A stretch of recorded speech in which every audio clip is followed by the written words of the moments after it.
నేను మార్నింగ్ కేరళకి స్టార్ట్ చేయొచ్చా? అందరికీ నా హృదయపూర్వక నమస్కారాలు.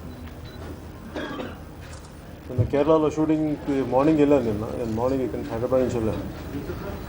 తిరిగి రాగా నాకు మెసేజ్ ఏంటంటే కొంచెం దూరంగా కేరళకి కొంచెం బాగా దూరంగా అడవుల్లో షూటింగ్ చేస్తున్నాను. తిరిగి నాకు వచ్చేటప్పటికి ఇలా జరిగిందని చెప్తే నేను వినిపించట్లేదు. వరుసగా చాలా రోజులు ట్రావెల్ చేస్తున్నాను సార్. కొంచెం వాయిస్ కొంచెం బ్యాక్గా.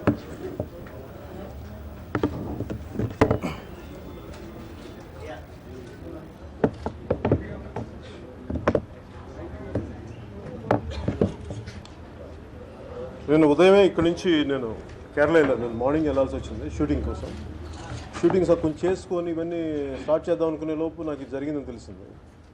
మళ్ళీ తిరిగి వచ్చి అన్నీ వచ్చేటప్పుడు నాకు ఈరోజు మార్నింగ్ తెలిసింది. చూశాను, నేను టీవీలో కూడా చూశాను, ఇన్సిడెంట్స్ అన్నీ చూశాను ఎలా జరిగినాయి అని. ముందస్తుగా జరిగిన ట్రైన్ తగలబెట్టడం అవన్నీ చూసి బాగా కొంచెం బాధ కలిగించింది నాకు. ముఖ్య కారణం ఏ ఉద్యమం అయినా సరే, ఏదైనా సరే, నేనేం నమ్ముతానంటే అది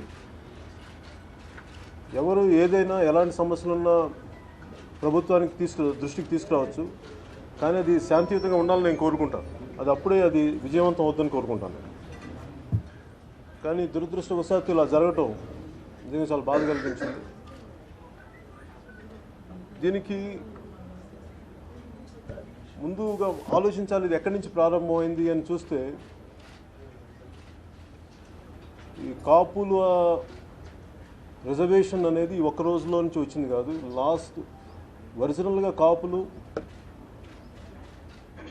బ్రిటిష్ కాలం నుంచి, బ్రిటిష్ రాజు ఉన్నప్పటి నుంచి, ఉమ్మడి మద్రాసు ప్రెసిడెన్సీలో ఉన్నప్పటి నుంచి వాళ్ళు బేసిక్గా బీసీలుగా పరిగణించారు.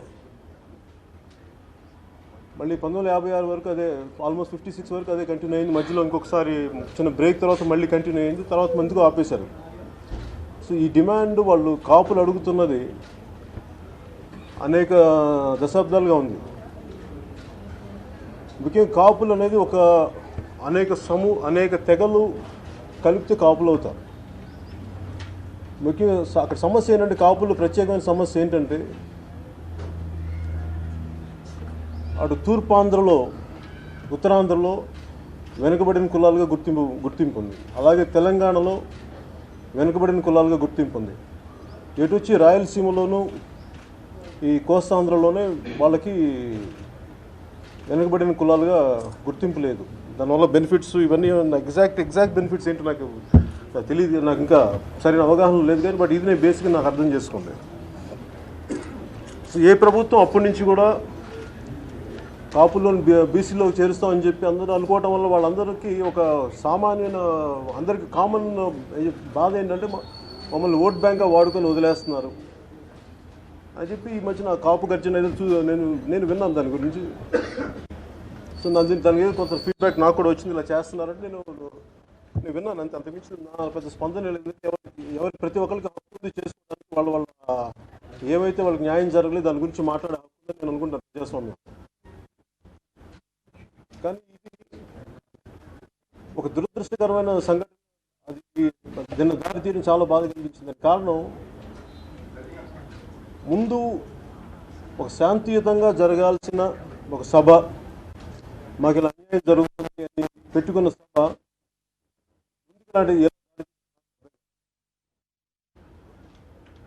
ట్రైన్ని ఒక అగ్గిపుల్ల వేస్తే చాలా మెథాడికల్గా ఉండాలి దాంట్లో. ముఖ్యంగా అటు ఉత్తరాంధ్రలో కానీ కోస్తాంధ్రలో కానీ గొడవలు ఉంటాయి కానీ ఇట్లాగా దౌర్జన్యాలు చేసి రోడ్ల మీద తగలబెట్టి చాలా చాలా అరుదుగా ఉంటాయి. చాలా అరుదుగా ఉంటాయి. ఇది ఖచ్చితంగా అది ఎవరు చేస్తుండొచ్చు దీనికి అనేది ప్రభుత్వం, నేను చూస్తూనే ఉన్నాను. కానీ నాకు అది ఎవరిని బ్లేమ్ చేయటం ఇవన్నీ నాకు తెలియదు. అందుకే నాకు తెలియకుండా నాకు బ్లేమ్ చేయడం ఎవరిని ఇష్టం లేదు. బట్ ఖచ్చితంగా దీని వెనక చాలా మెథాడికల్గా ఒక యాంటీ సోషల్ ఎలిమెంట్స్ ఉంటే తప్ప ఇలాంటివి జరగవు. ఒక ట్రైన్ని ఒక 10-12 బోగీలు ఉన్న ట్రైన్ని కాల్చాలి అంటే చాలా ప్రొఫెషనల్స్గా ఉండాలి దీనికి. అది ఎవరి ప్రోద్బలం వల్ల వచ్చారు ఇవన్నీ నేను నాకు నిజంగా ఫస్ట్ ఆఫ్ ఆల్ నాకు దాని అవగాహన లేదు. కాకపోతే ఏంటంటే విధానం చూస్తే మటు ఖచ్చితంగా ఒక యాంటీ సోషల్ ఎలిమెంట్స్ ఉండాలి ఖచ్చితంగా దీని వెనక. అంతేగాని మామూలుగా ఒక సభకు వచ్చిన కార్యకర్తలు అయితే చేసింది కాదు, అది నేను నమ్ముతున్నాను. కానీ అలాగే ప్రభుత్వానికి కూడా నేను తెలుగుదేశం ప్రభుత్వం కూడా నేను అడిగేది ఏంటంటే, మనం ఇన్ని కుల ఉద్యమాలు చూస్తున్నాం. ఇక్కడ మన గుజరాత్లో కానీ పటేల్ ఉద్యమం కానీ, అక్కడ ఉత్తర భారతంలో అనేక కులాల ఉద్యమాలు కానీ ట్రైన్లు ఆపేసిన సందర్భాలు ఉన్నాయి, వైలెన్స్కి దారితీసిన సందర్భాలు ఉన్నాయి. ఇన్ని లక్షల మంది ఒక్కొక్క చోట చేరుతూ ఉంటే దీని వెనక ఎలాంటి అవాంఛనీయమైన సంఘటనలు జరగవని ప్రభుత్వం ఎందుకు అనుకుంది నాకు ఈ రోజుకి అర్థం కావట్లేదు. ఎందుకు ముందు జాగ్రత్త చర్యలు తీసుకోలేదు? మేము ఒక చిన్నపాటి ఒక ఆడియో ఫంక్షన్ పెట్టుకోవాలంటేనే ఇన్ని 190 ఆలోచిస్తారు. మీకు ఇన్ని పర్మిషన్స్ ఉన్నాయి, ఎవరెవరు ఉన్నారు, ఏంటి ఉన్నారు, ఎలాంటి జాగ్రత్తలు తీసుకున్నారు. అలాంటిది ఇన్ని లక్షల మంది ప్రజలు ఒక పెద్ద సమూహం ఒక ప్రాంతానికి వచ్చి దీని గురించి మాట్లాడుతున్నప్పుడు ప్రభుత్వం ముందు జాగ్రత్త చర్యలు ఎందుకు తీసుకోలేకపోయింది నాకు అర్థం కాలేదు. నిజంగా వాళ్ళే తీసుకుని ఉంటే, నిజంగా అంత అడిక్వేట్ పోలీస్ ఫోర్సే కానీ ఉండుంటే ఇది జరిగేదా అన్న నాకు ఆలోచన కూడా ఉంది నాకు దీని మీద. కానీ ప్రతిసారి ఎప్పుడు కూడా దేనైనా సరే నేను నాని వాళ్ళకి వాళ్ళు చెప్పేది ఏదో మొగ్గలన్న తుంచేయడం ఉండదు మనకి. దాన్ని పెంచి సమస్యని పెద్ద చేసి అది చాలా పెద్ద అయ్యే వరకు ఎవరికి రెస్పాన్స్ ఉండదు. అప్పుడు కానీ ఎవరు రారు, ప్రభుత్వాలు రావు ముందుకి. ఇది గత సంవత్సరాలుగా ముఖ్యంగా టీడీపీ పార్టీ తెలుగుదేశంలో కాపుల రిజర్వేషన్ చూస్తామని చెప్పారు. చూస్తామని చెప్పినప్పుడు జనరల్గా ఆ కులస్తులకి చాలా అసహనం ఉంటుంది. దానికి కారణం ఇది ఒక్క తెలుగుదేశం పార్టీకి సంబంధించింది కాదు. గత దశాబ్దాలుగా దీన్ని చూడాలి, దీని సమస్యను అర్థం చేసుకోవాల్సింది. గత దశాబ్దాలుగా వెనుకబడిన కులాల నుంచి ఒక కొన్ని ప్రాంతాల్లోని కాపుల్ని ఫార్వర్డ్ క్యాస్ట్గా చేశారు. తిరిగి మాకు ఒకప్పుడు ఉన్న స్టేటసే కావాలని వాళ్ళు అడుగుతున్నారు. ఇది అనేక ప్రభుత్వాలు వాళ్ళకి చేస్తున్నాయి, ఇవన్నీ చేస్తాయని చెప్పి ఫినిష్ చేయట్లేదు. దాంట్లో భాగంగానే మన ముఖ్యమంత్రి గారు 2014 ఎలక్షన్లో చేసినప్పుడు కూడా ఆ భయాలు ఇది ఉండిపోయింటాయి వాళ్ళకు కూడా. ఇది జరుగుద్దా, ఇలా కమిషన్లు వేస్తారు, కమిషన్లు వేస్తే ఇవి జరగవు, ముందుకెళ్ళవు అని దానికి కారణం కూడా ఏంటంటే అనేక కమిషన్స్ వేశారు. ఉదాహరణకి అయితే ఇంకా పుట్టుస్వామి కమిషన్ అనుకో, ఆ కమిషన్ వేసినప్పుడు కూడా దాని నుంచి ఏ రిపోర్ట్స్ రాలేదు. ఫైనల్గా కమిషన్ వేశారు, దాని గురించి ఏ ముందుకు వెళ్ళలేదు. సో ఈ కమిషన్స్ వల్ల ప్రయోజనాలు లేవని చెప్పేసి వాళ్ళు ఒక ఎక్స్ట్రీమ్గా ఈ సబ్ పెట్టుకున్నారు, ఇంత పెద్ద సమీకరించుకున్నారు. కానీ ప్రభుత్వం దీన్ని సరైన దృష్టితోటి సరైన ప్రతినిధులతో కానీ చర్చలు జరిపి నిజంగా వాళ్ళకి నమ్మకం కలిగించుంటే ఇలాంటి పరిస్థితి వచ్చిండేదానికి అన్న సందేహం నాకు కలుగుతూ ఉంది. నాకు ముఖ్యంగా నిన్న జరిగిన పరిస్థితిని చూస్తే నాకు దీన్ని రాజకీయం చేయాలని కానీ రాజకీయ లబ్ధి పొందాలని కాదు, కానీ ఈ సమస్యకి ఒక సామరస్యపూర్వకమైన ఒక పరిష్కారం వెతకాలి. దీనికి అన్ని పార్టీలు కలిసి రావాలి. It's more than A blame game. ఎవరున్నారు దీని వెనకాల వీటన్నిటికంటే కూడా అందరూ కలిసి వచ్చి దీన్ని సమస్యని పరిష్కరించకపోతే రేపొద్దున ఇది అనేక కులాల మధ్య చిచ్చుకు దారితీస్తుంది. నేను లాస్ట్ టైం గుంటూరు అక్కడ రాజధాని ప్రాంతానికి వెళ్ళినప్పుడు కూడా మన సమస్య మన దేశంలో ఇది క్లాస్ అండ్ క్యాస్ట్ స్ట్రగుల్ రెండు ఒకే చోట ఉంటాయి. ముఖ్యంగా గ్లోబలైజేషన్ వల్ల మనకు ఐడెంటిటీ పాలిటిక్స్ ఎక్కువైపోయింది. దురదృష్టవశాత్తు మన దేశంలో అనేక కులాల సమ్మేళనం మన దేశం, వెరీ కాంప్లెక్స్ సోషల్ స్ట్రక్చర్ మనది. సో దీనికి ఒకళ్ళు కొంచెం ఎక్కువ మాట్లాడినా తక్కువ మాట్లాడినా చాలా వినాశకరమైన పరిస్థితులు వస్తాయి. సోషల్ ఎనార్కీ వచ్చే అవకాశాలు ఉంటాయి. అందుకని ప్రతి రాజకీయ పార్టీ కానీ నాయకులు కానీ చాలా బాధ్యతగా వ్యవహరించాలి. సో నేను చూసింది ఈ పరిస్థితుల్లో ఏ ప్రభుత్వమైనా దీన్ని సరైన సంప్రదింపులు జరిపి ఈ పరిస్థితులు చేయి దాటకుండా చేయాలని నేను కోరుకుంటున్నాను. ముఖ్యంగా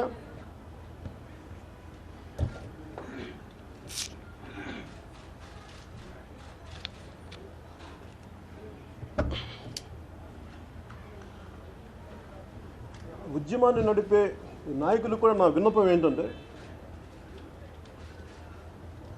ఒక ఉద్యమాన్ని నడిపేటప్పుడు ఆ ఉద్యమాన్ని తాలూకు ఒక స్ఫూర్తి ఉంటుంది. ఆ ఉద్యమానికి వాళ్ళ హక్కుల కోసం దాన్ని ఎలా మాకు కావాలి, వాళ్ళ హక్కుల్ని మాకు హక్కులు ఎలా ఇవ్వబడలేదు, మేము ఎలా తెచ్చుకోవాలని దానికి ఒక ప్లాన్ ఉంటుంది, ఎజెండా ఉంటుంది. కానీ అది తప్పుదారి తీస్తే దీనికి హిస్టరీలో కూడా ఒక ఎగ్జాంపుల్ ఉంది. ఒక చౌరీ చౌరా ఇన్సిడెంట్ సహాయ నిరాకరణోద్యమంలో మహాత్మా గాంధీ గారు స్టార్ట్ చేసినప్పుడు అక్కడ దాదాపు 20 మంది పోలీసుల్ని ఇలా తగలబెట్టేశారు అప్పుడు ఈ ఉద్యమకారు. దానివల్ల జరిగిన నష్టం ఏంటంటే ఒక 25 సంవత్సరాలు లేట్ అయింది స్వాతంత్రం రావడం. ఎందుకంటే సడన్గా గాంధీ గారు వెళ్ళిపోయారు. ఇంకా మన భారతదేశం ప్రజలు ఇంకా రెడీగా లేరు స్వాతంత్రం తీసుకురావడానికి, శాంతియుతంగా సాధించే స్థితిలో ఇంకా లేరని చెప్పి వెనక్కి వెళ్ళిపోయారు. అలాగే ఏదైనా సరే ఒక ఉద్యమాన్ని ముందుకు నడిపేటప్పుడు ఆ ఉద్యమ నాయకులకి చాలా బాధ్యతతో వహించాలి. ఎందుకంటే ప్రజల్ని రెచ్చగొట్టే ప్రసంగాలు కానీ హక్కుని సాధించుకునే విధంగా ఉండాలి, కానీ మనుషుల్ని వాళ్ళ ఎమోషన్స్ని ఎగదోసేలా కానీ రెచ్చగొట్టేలా కానీ మాట్లాడుతుంది ఒక సోషల్ అన్రెస్ట్ వస్తుంది. దాంతోపాటు చాలా సున్నితమైన శాంతి భద్రత సమస్యలు వస్తాయి. ఇది ఆ ఉద్యమాన్ని నడిపే నాయకులు కూడా దీన్ని దృష్టిలో పెట్టుకోవాలని చెప్పి వారికి కూడా నేను విన్నపం చేస్తున్నాను. కానీ ఇలాంటి పరిస్థితుల్లో ఉన్నప్పుడు నిజంగా తెలుగుదేశం ప్రభుత్వం, ముఖ్యమంత్రి గారు కానీ పోలీస్ యంత్రాంగం కానీ ఇన్ని లక్షల మంది వస్తున్నప్పుడు ఎందుకు లా అండ్ ఆర్డర్ని ముందుగానే ఎందుకు పరిస్థితులు ఊహించలేదు? ఎందుకంటే ఈరోజు కొత్తగా వచ్చిన సందర్భాలు కాదు. మొన్న పటేల్ ఆందోళనలో చాలా దారుణాలు జరిగినాయి, చాలామంది చనిపోయారు, ఇవన్నీ గొడవలైనవి. వీటన్నిటిని దృష్టిలో పెట్టి కూడా ముందు జాగ్రత్త చర్యలు ఎందుకు తీసుకోలేదు నాకు అర్థం కాలేదు. అలాగే దీని వెనక ఖచ్చితంగా కొన్ని యాంటీ సోషల్ ఎలిమెంట్స్ ఖచ్చితంగా ఉంటాయి. ఎందుకంటే చాలా మెథాడికల్గా ఆర్సనిస్టులు చేసిన విధానం ఇది. చాలా ట్రైన్డ్ మనుషులే ఉండాలి దీనికి. లేదంటే ఒక ట్రైన్ తగలబెట్టడం ఒక మామూలు కార్యకర్తలకు కానీ ఇది ఖచ్చితంగా ఇది జరిగేది కాదు. దీని వెనక ఖచ్చితంగా ఒక యాంటీ సోషల్ ఎలిమెంట్ ఏదో గ్రూప్ ఏదో ఉండాలి. దీన్ని సరైన పద్ధతిలో పోలీస్ విచారణలు జరిపించి న్యాయం చేయాలి అని చెప్పి నేను మనస్ఫూర్తిగా తెలుగుదేశం వీళ్ళని కోరుకుంటూ, అలాగే మిగతా బీసీ కులాలకి నష్టం వాటిల్లకుండా వాళ్ళకి కాపులకి న్యాయం చేయగలిగితే మీరు ఇచ్చిన మాట నిలబెట్టుకున్న వాళ్ళు అవుతారు. దీన్ని మటుకు సరైన విధానంగా చేయకపోతే, అది ఎలాగా చేయలేకపోతే మటుకు దయచేసి చేయలేకపోతున్నాం, ఈ పరిస్థితులు చేయలేకపోతున్నాం అని చెప్పండి. దాని తర్వాత వచ్చే పరిస్థితులు ఎలా ఉంటాయో నాకు తెలియదు, కానీ బట్ అట్లీస్ట్ వాళ్ళని మీమాంసలో పెట్టి ఆ ఫ్రస్ట్రేషన్ ఎక్కువైపోయి ఆ పరిస్థితులు ఎలాంటి విపరీతాలకు దారితీస్తో తెలియదు. కానీ దయచేసి ఎవరిని కూడా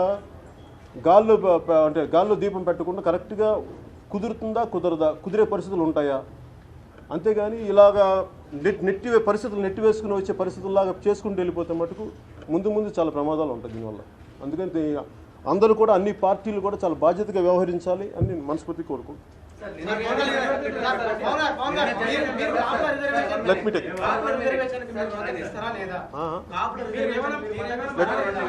నిన్న జరిగిన సంఘటన మీద మొత్తం వైసీపీ కార్యకర్తలు కూడా అందులో ఉండి ఈ సంఘటన అంతా చేశారని నిన్నటి నుంచి ఏపీ మంత్రులందరూ విమర్శిస్తూనే ఉన్నారు. ముద్రగడ కూడా జగన్ చేతిలో కీలుబొమ్మగా ఉండి వ్యవహారం అంతా నడిపారంటారు. దానికి మీరు ఏకీభవిస్తున్నారా? అంటే నేను గ్రౌండ్ రియాలిటీలో లేను. మేబీ ఒక గ్రౌండ్ రియాలిటీలో వాళ్ళకున్న వ్యక్తులు వాళ్ళకని చెప్పుంటే నాకు తెలియదు. అందుకని నిన్న చాలా రెచ్చగొట్టే పరిస్థితులు ఉన్నా కానీ పోలీసులు గాయాలైనా కానీ ఫైరింగ్ చేయకుండా ఇవన్నీ చేశారు. గవర్నమెంట్ వైపు నుంచి ఖచ్చితంగా రిస్ట్రైన్ వహించాల్సిన పరిస్థితి లేదు. ఈ ప్రభుత్వం కాదు, ఏ ప్రభుత్వం ఉన్నా ఇలాంటి పరిస్థితులు ఉన్నప్పుడు ఖచ్చితంగా సహనం పాటించాల్సిన పరిస్థితి. ఎందుకంటే డ్యామేజ్ని మినిమైజ్ చేయాలి, కానీ ఎక్కువ చేయడానికి కుదరదు. కాపుల రిజర్వేషన్కు మీరు మద్దతు ఇస్తారా లేదా ఒకటండి. రెండవది, ఏదన్నా ఏపీలో ఘటన జరిగినప్పుడు మీరు ముందుకు వస్తూనే మాట్లాడి వెనక్కి వెళ్ళిపోతారు. నిర్దిష్ట కార్యాచరణ ఏదో మీ పార్టీ వరకు లేరలేదు. అక్కడ అమరావతి భూముల విషయంలో మీరు వెళ్ళి న్యూట్రల్గా మాట్లాడారు. ఇవాళ కూడా మీరు న్యూట్రల్గా నేను ఎప్పుడు న్యూట్రల్గా మాట్లాడలేదండి సార్. అదే సార్, మీరు ఎంటైర్ మాట్లాడినంత కూడా ఎవరో ఉన్నారు వెనుక మీరు చెప్పట్లేదు ఎవరు ఉన్నది. పైగా మీరు మాట్లాడుతున్నది మీరు చంద్రబాబు నాయుడు గారి స్పీచ్కు ఆ ఉపన్యాసానికి కొనసాగిపో ఉంది తప్ప పర్టికులర్గా మీ పార్టీ వైఖరి నేను ఎలా చెప్పమంటారు చెప్పండి. నన్ను ఎలా చెప్పమంటారు? మీరేం చెప్పారు కాదు, నన్ను ఎలాగా కాదు సార్, నన్ను ఎలా పిన్ పాయింట్ చేయమంటారు? గివ్ మీ లాజిక్ ఫర్ కాపులు అడుగుతున్న రిజర్వేషన్ కు మీ పార్టీ మద్దతు ఇస్తుందా లేదా? క్లారిటీ ఇవ్వండి దానికి. 2014లో మీరు కూడా చంద్రబాబు యాత్రలో ఉన్నారు. నేను కాపుల సంతకం పెట్టినట్టు తెలుగుదేశం పార్టీ ఇచ్చిన గైడ్ లైన్స్ లో మేము అధికారంలోకి రాగానే బీసీల జాబితాలో కాపులు చేస్తా ఉన్నారు. 1000 కోట్ల రూపాయలను ప్రతి సంవత్సరం ఇస్తాను. కనీసం ఆంధ్రప్రదేశ్ ప్రభుత్వం 100 కోట్లు ఇచ్చినప్పుడు మీరు ఎందుకు మాట్లాడుతున్నారు? నేను దయచేసి ఇక్కడ మీరు అర్థం చేసుకోవాల్సింది, నేను ఒక్క కులం కోసం పోరాడను. నేను మొత్తం ప్రజలందరి కోసం పోరాడతాను. నేను వచ్చిన విధానమే కులాన్ని నుంచి అయితే నేను రాలేదు. నేను వచ్చిందల్లా నేను బేసిక్ నేషనల్ ఇంటిగ్రిటీ కోసం ఆలోచించే వ్యక్తిని. అంతేగాని కేవలం నేను ఖచ్చితంగా చెప్పాను కదా, చాలా అనేక కులాల సమ్మేళనం, వెరీ కాంప్లెక్స్ సోషల్ స్ట్రక్చర్. దీంట్లో నేను కూర్చోబెట్టి నేను ఎవరికైనా సరే సమస్యలు ఉన్నాయి. ఇక్కడ క్లాస్ అండ్ క్యాస్ట్ రెండు కలిపి మిళితం అనే మన పర్టికులర్ సొసైటీలో నాకేనండి ఇక్కడ ఖచ్చితంగా వాళ్ళకి ఇంతమంది వ్యక్తులు ఒక సమూహం కలిసి, కాపులు కావచ్చు, రేపు ఇంకో కులం కావచ్చు, ఎవరైనా కావచ్చు, వాళ్ళు గొంతెత్తి మాకు ఇలా అన్యాయం జరుగుతుంది అంటున్నప్పుడు ఖచ్చితంగా దానిపైన దృష్టి సారించాల్సి ఉంది. అంతేగాని నేను దాన్ని కూర్చోబెట్టి నేను ఎందుకు ఆ క్షణంలో మీరు మాట్లాడితే ఆ రోజున నేను తీసుకున్న political agenda it is not just for one cost, it is for the entire Indian integrity base మీద నేను పాలిటిక్స్లోకి వచ్చాను, not just for one cost. So నేను తీసుకుంది ఒక బ్రాడ్ ఎజెండాగా నేను తీసుకున్నాను, కానీ కన్ఫైన్డ్గా ఒక కాస్ట్ మీద నేను తీసుకున్నాను. ఇప్పుడు మీరు చెప్తున్నట్టుగా నేషనల్ ఇంటిగ్రిటీ దృష్టిలో పెట్టుకొని, ఈ అసహనాన్ని వాటిని దృష్టిలో పెట్టుకొని మీరు ఏమైనా ఈ అంశాన్ని పరిష్కరించే దిశగా మధ్యవర్తిత్వం వహిస్తారా ప్రభుత్వానికి?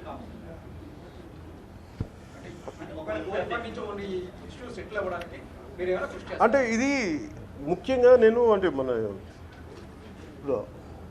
డాక్టర్ బిఆర్ అంబేద్కర్ గారు మనకి మన కాన్స్టిట్యూషన్ ప్రజెంట్ చేసేటప్పుడు మనకి పార్లమెంట్ ఆ రోజున పార్లమెంట్ దీంట్లో ఆయన అడిగింది అన్కాన్స్టిట్యూషనల్ ప్రొటెస్ట్లు కానీ వీటి వల్ల ప్రయోజనం లేదు, మనది చాలా powerful constitution, everything can be resolve through constitutional methods అని ఆయన చెప్పారు. నేను దాన్ని నమ్ముతాను.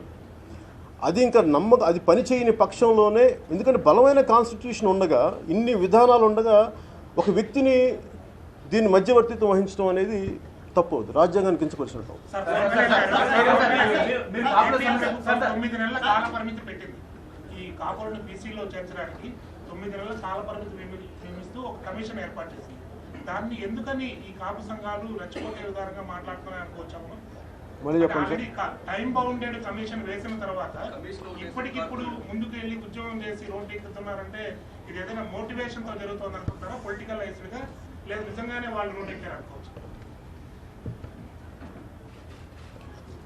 అది నాకు ఆ గ్రౌండ్ రియాలిటీ ఎవరెవరు మాట్లాడారు ఏంటి అనేది నాకు అంత గ్రౌండ్ రియాలిటీ మీరు చెప్తే నాకు కొంత అవగాహన ఉంది, కానీ నాకు దీన్ని అంటే మీరు అర్థం చేసుకోవాలంటే ఈ కులం ఏ కులం వేసారో అన్ని పార్టీలో ఉంది, మరి అది పార్టీ ఎజెండాగా కూడా మీరు ఆలోచించవచ్చు.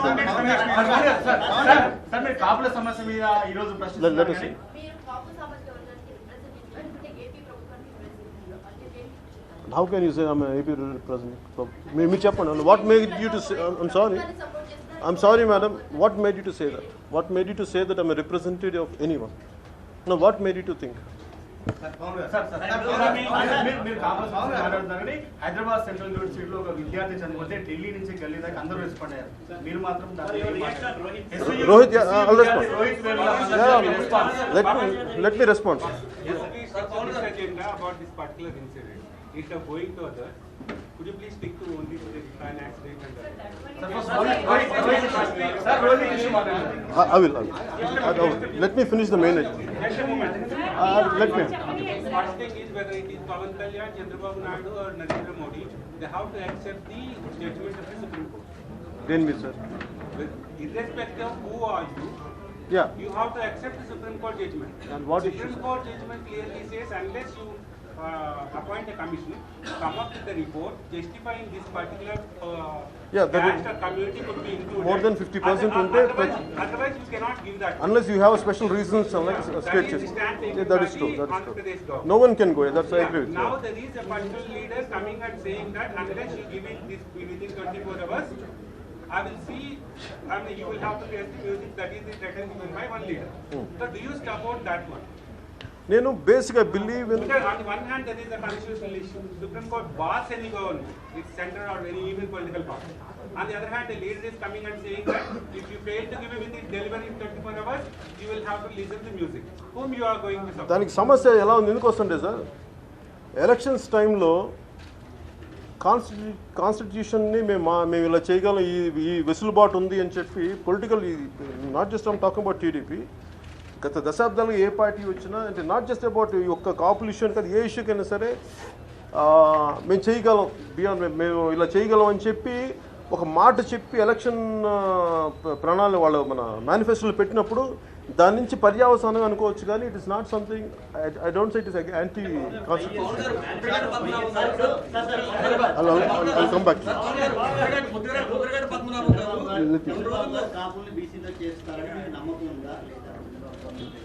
నాకండి నేను దాన్ని ఎలా ఇప్పుడు చెప్పినట్టు మెయిన్ అది కాన్స్టిట్యూషన్గా రావాలి.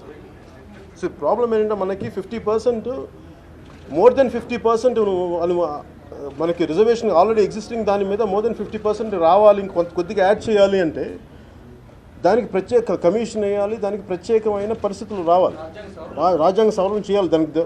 కాకపోతే ఇవన్నీ మనకి ఎలక్షన్స్ టైంలో ఇవన్నీ మనం చెప్పకపోవడం వల్ల నిజంగా నేను ఇలా చేసి మేము ఇలా చేస్తాం అనుకున్నప్పుడు ఈరోజు ఈ సమస్య ఉండదు, ఇందాక వారు అడిగినట్టు.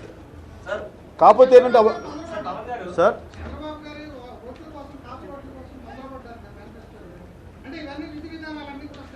ఇది అంటే సార్ ఇది ఒక్కళ్ళు ఈయన కాదు సార్, ఏ పొలిటికల్ పార్టీ ఏదైనా సరే ముందు వెనక కొన్నిసార్లు ఏంటంటే నేను ప్రాక్టికల్ అడుగుతానండి, ఇది ఎంతవరకు పాసిబిలిటీ ఉంటుంది ఇవి చేయడానికి అంటే there is a possibility. Maybe నాకు అంత రాజకీయ అనుభవం లేక మేబీ పాసిబిలిటీ ఉంటుంది, but as I each day passes by నాకు అర్థమైంది ఏంటంటే దాని ఓన్ హర్డల్స్ దానికి ఉన్నాయి, నాకు అర్థమవుతాం. 2009లో కాంగ్రెస్ పార్టీ కూడా వచ్చింది, అప్పుడు వాళ్ళు చేయలేకపోయారు, ఇప్పుడు వీళ్ళు చేస్తామని ఇప్పుడు వచ్చింది. అప్పుడు ఎప్పుడూ లేని ఇంత అసహనం ఇప్పుడే ప్రస్తుతం రావడానికి మీరు అన్నట్టుగా రైలును తగలబెట్టేంత స్థాయికి వెళ్ళడానికి నేను చెప్పాను రైలు 100% ఇది నాకు తెలిసి. ఎందుకంటే మామూలుగా అటు ఇవన్నీ ఏంటంటే రైలు అలాగే నాకు అనిపించేది జనరల్గా మీకు ఎప్పుడు కూడా బయట నుంచి వచ్చినవి చేస్తాయి ఇవన్నీ, ఇలాంటి పరిస్థితులు క్రియేట్ చేసి ఖచ్చితంగా బయట నుంచి రావాలి. ఎందుకంటే మీకు అక్కడ గ్యాదర్ అయిన వాళ్ళే ఉండాలి అంటే ఇంకా సింపుల్ ఏంటంటే మోర్ దెన్ దాట్ ఈ రోజున ఎనఫ్ వీడియో కెమెరాస్ ఉన్నాయి, ఇంతమంది సమీకరిస్తున్నప్పుడు there are enough cell phones ఉన్నాయి, మీరు వాళ్ళందరినీ ట్రేస్ అవుట్ చేయండి more than me giving a logic. మాట్లాడుతూ నేను ఈ రోజు కానీ రేపు కానీ ప్రభుత్వానికి ఒక డెడ్ లైన్ పెడుతున్నా, జీవో రావాలి, లేకుంటే మాత్రం అందరూ ఆంధ్రప్రదేశ్ మా ఫ్యామిలీ కూర్చుంటాం అన్నాడు. నిన్న కూడా ఆయన మాట్లాడుతా నేను ఇప్పుడు ఈ క్షణాన్ని వెళ్తున్నాను రైలు రాక మీరు రాండి అని చెప్పి తీసుకున్నారు. అంటే దీన్ని అసలు ఏ విధంగా చూడొచ్చు అంటే నేను చెప్తుంది ఒక ఈవెన్ ఫస్ట్ కాన్స్టిట్యూషనల్ మెథడ్స్ మనకి దానికి అంత చేయలేనప్పుడు లాస్ట్ టైం తెలంగాణ ఉద్యమం కూడా జరిగినప్పుడు ముందు ఒక జాయింట్ యాక్షన్ కమిటీ వాళ్ళకు ప్రణాళిక విడుదల చేసేది. మేము ఈ తారీఖు నుంచి ఈ తారీఖు వరకు మేము రైలు రోకోలు చేస్తున్నాం, లేదంటే మేము ఈ ప్రోగ్రామ్స్ చేస్తున్నాం. సో అందరూ ప్రిపేర్ అయి ఉన్నారు. ఒక విధి విధానాలని చేయలేకపోవడం ఖచ్చితంగా అది వాళ్ళ లోటుపాటుగా నేను అనుకుంటున్నాను.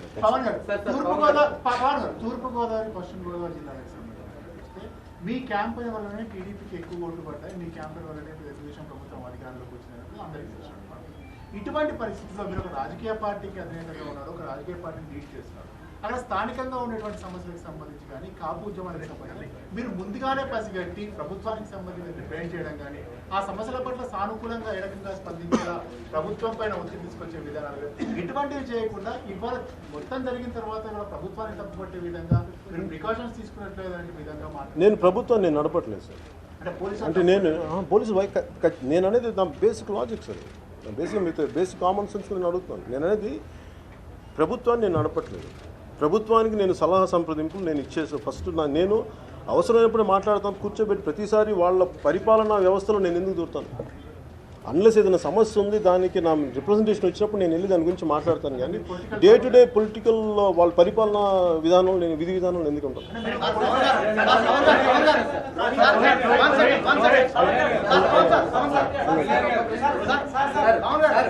జనసేన ఒక రాజకీయ చంద్రబాబు గారికి ఒక లేఖ రాశారు.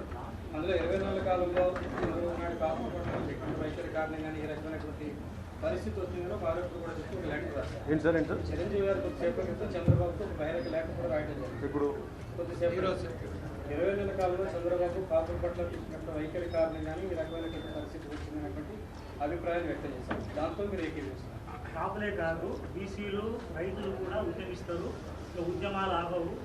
శాంతి భద్రతలకు పరిస్థితి తలెత్తితే అది ప్రభుత్వానికి బాధ్యత ఘాటైన లేఖ రాశారు. దాని మీద మీరు ఎలా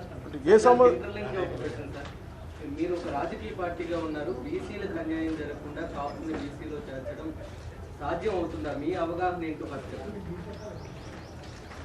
ఇక్కడ మనకి తమిళనాడు ఎగ్జాంపుల్ అవుతుంది. Tamil Nadu think it reach almost 72% ఎంత 69%. అలా కర్ణాటక ఉంది. కర్ణాటక కొంత చేశారు కానీ కొంత ఆఫ్ చేశారు కర్ణాటక. ఈ పాసిబిలిటీస్ ఉన్నప్పుడు మేబీ నాకు ఆ పాసిబిలిటీ కనిపిస్తుంది.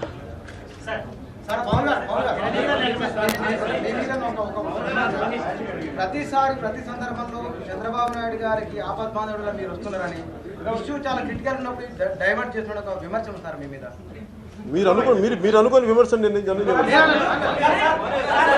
యాక్సెప్ట్ చేయండి.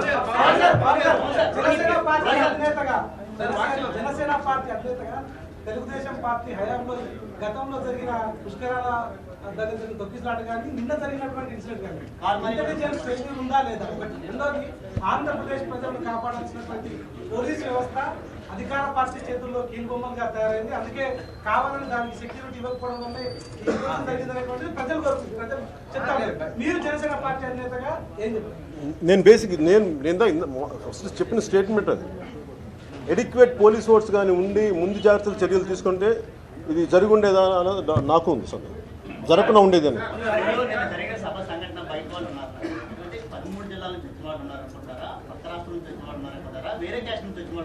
నేను అట్లాగే నేను బేసిక్ నేను మామూలు చెప్పేది ఏంటంటే ఇలాంటి సంఘటనలు ఇప్పుడు ఖచ్చితంగా తుని ప్రజలైతే కాదు. ఎందుకంటే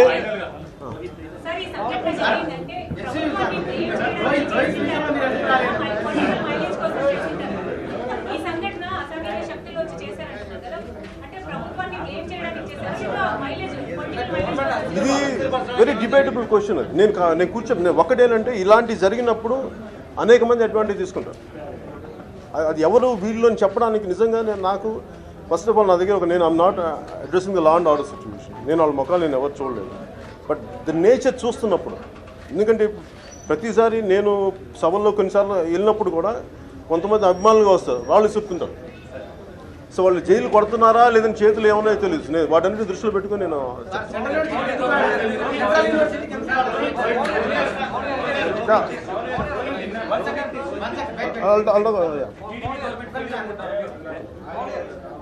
ఇది మెయిన్ దీని మెయిన్ ముఖ్య ఉద్దేశం టాకింగ్ అబౌట్ నిన్న జరిగిన ఇన్సిడెంట్ మీద.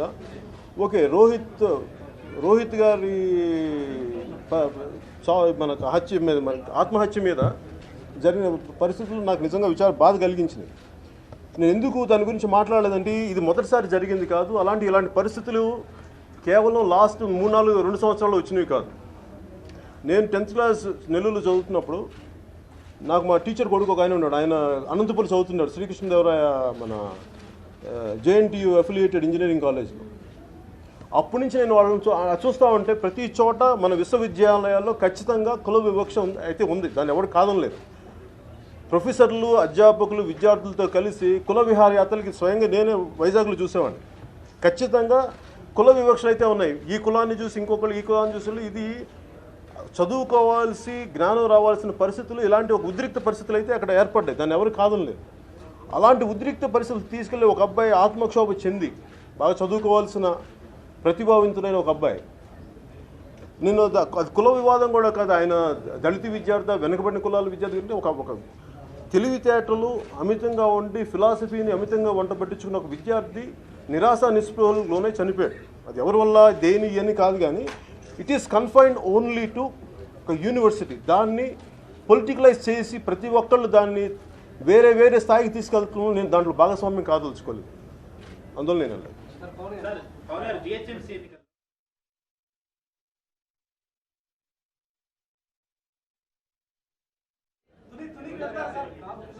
సంబంధించి ప్రభుత్వం ముందస్తు చర్యలు తీసుకోవడం వల్లే ఇది జరిగిందని మీరు అంటున్నారు.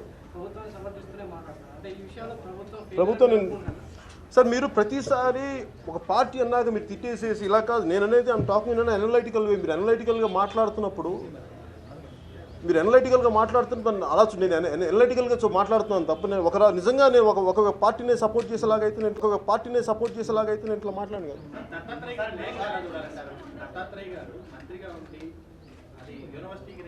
ఆయన మొదటి విద్యార్థిగా, ఆయన మొదటి మంత్రిగా అది చేసింది. ఇది ఈ సిస్టంలో అది ఎప్పటి నుంచో ఉంది. బిఫోర్ బీజేపీ ఉంది, దానికి ముందు నుంచి ఉంది. మనం దీన్ని ఒక సమస్యను కేవలం రెండు మూడు సంవత్సరాల నుంచి కాకుండా నేను ముందు నుంచి చూడాలని నేను కోరుకుంటాను.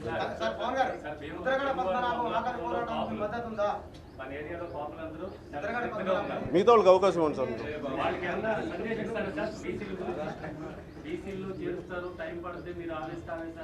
మళ్ళీ చెప్పండి సార్, మళ్ళీ చెప్పండి సార్. అక్కడ కాపులందరూ చాలా ఉద్రిక్తంగా ఉన్నారు ఇప్పుడు ప్రజెంట్. వాళ్ళకి మీ సందేశం ఏమైనా ఇస్తారా? బాబు నేను నా విన్నపం ఏంటంటే ఏదైనా సరే సాధించుకోవచ్చు వితిన్ శాంతి భద్రతలకి దెబ్బతినకుండా ఏదైనా ఏ ప్రొటెస్ట్ చేయొచ్చు. శాంతి భద్రతలు కానీ రోజువారీ ప్రజా జీవితాలకు కానీ ఇంకెవరికి ఇబ్బంది కలగకుండా ఏదైనా సాధించుకోవచ్చు.